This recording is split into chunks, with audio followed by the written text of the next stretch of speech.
Today we're going to be working with an 18th century men's coat. So the 18th century is from 1700 to 1799, and if you think back to your history class, you might think about things like the Revolutionary War and the French Revolution. There's a lot of really exciting political things happening in the 18th century. So as we go into this box, you can see that we've really had to be careful with how we present this.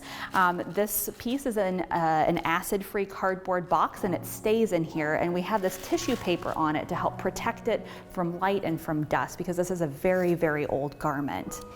This piece was worn by someone who was probably very elite, was very upper class, was considered very important in his time. We can tell that by looking at the garment and trying to understand how it was made and the materials that were used. So if we look carefully at this, we can see a lot of really dense embroidery. Anywhere you see a lot of colors, you see leaves and you see flowers, that's all been hand stitched. So you can imagine these teeny tiny threads going back and forth that someone has taken a needle and pushed it through the thread in loops over and over and over again. If we get really close on this, you can see that there are a lot of different kinds of stitches. So the person who sewed this had to know a lot of different ways of using that needle. You can imagine how long it would take to create something like this and how much training it would take to be able to do this well.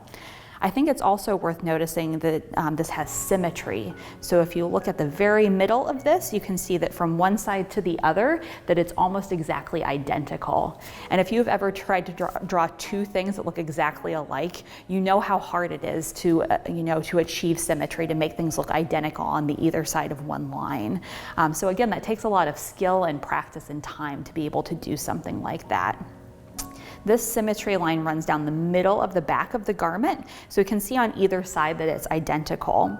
If we really focus in on individual floral motifs or individual flower pictures, we can see that there's a lot of care taken into choosing colors and figuring out the direction that we want the threads to run. If you decide to try embroidery on your own and try some of this needlework, you might think about drawing lines to fill in the spaces that you want to have different colors, to really think through where you want your needle and thread to move on a piece of fabric. As we look at the different motifs, the different images that are in this coat, it's really exciting to think about someone selecting what these are. So today there are a lot of ways that we can figure out how to add images. You might add stickers to a piece of paper, you might cut something out of a magazine that's important to you, you might use an emoji, and those are all symbols that you choose to express something about yourself, how you're feeling that day, or who you are. So when someone was having a coat like this created, they worked with someone to help design all of these motifs to figure out what was most important to them, so then they could literally wear that on their clothes and communicate that to other people who saw them. So we can see floral motifs here. It's kind of interesting to try to count all the colors that are used, kind of like if you gather markers to make a picture. The person who made this had to gather all of the colors of thread in advance and plan out how much they needed. You can see that there are lines in this that show the direction that the thread is stitched onto the fabric. So you can see that those lines of thread kind of follow the petals in the flower. So all of that is very intentionally planned. All of that is on purpose. You might also look further down in the coat. So we're looking at it from the back, and you can see that there's a line of symmetry down the center back. A line of symmetry means there's a line that from one side to the other, things are identical. So you might look at these big floral motifs, these floral images, and notice that they are exactly the same, that these yellow threads point towards the center and that they do the same on the other side.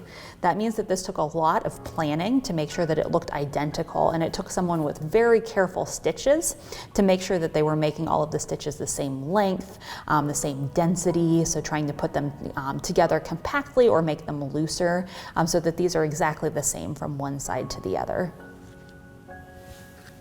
So you might notice as you look at this piece that there is a lot of damage here, that there are holes. You can see there's a different piece of fabric that's been added to kind of fill in a gap. And you can see another loss here, another area where some of the fabric is gone. You might wonder why we would want to save something like this because it's not in perfect condition. And part of that is because we can still learn a lot from this piece and think about the past. So in looking at this suit, we might think about the person who cut this suit, who made all of these individual pieces pieces of fabric that were then sewn together. That would have been done by a tailor. We might also think about the person who made all this embroidery. So an embroiderer would have done that in a completely separate shop. And then we might also think about the people who have worn this, the people who have maybe created some of this damage. Kind of like if you have, a pair of jeans in your closet that has a hole in the knee, that there's probably a story from when that hole was made. So this piece would have originally been worn by someone in the 1700s, someone in the 1700s who had a really high status, who would have had the money to hire people who had very specialized skills to embroider and to be a tailor to create this suit. So that's part of the story of this garment. But of course, the 1700s was a really long time ago, so it's important to think about what happened between that time and now. So pieces like this were often saved to be used in theater. So if you've ever seen a play, or maybe you've watched TV and you know that actors and actresses wear clothing that makes them look like someone else or like they're from another time period. Clothing like this was often worn later so that people would look like they were from the past, which is also how some of this damage happened. This piece came to the Texas Fashion Collection and became part of the Wandering Wardrobe because there were two brothers in Fort Worth, the Gentling brothers, who collected clothing from this time period, and they often used these pieces as props in their studio art practice.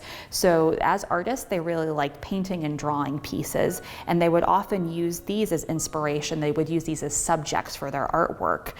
So they were really interested in all of this really beautiful, intricate detail and thinking about, paying respect to the person who created this embroidery.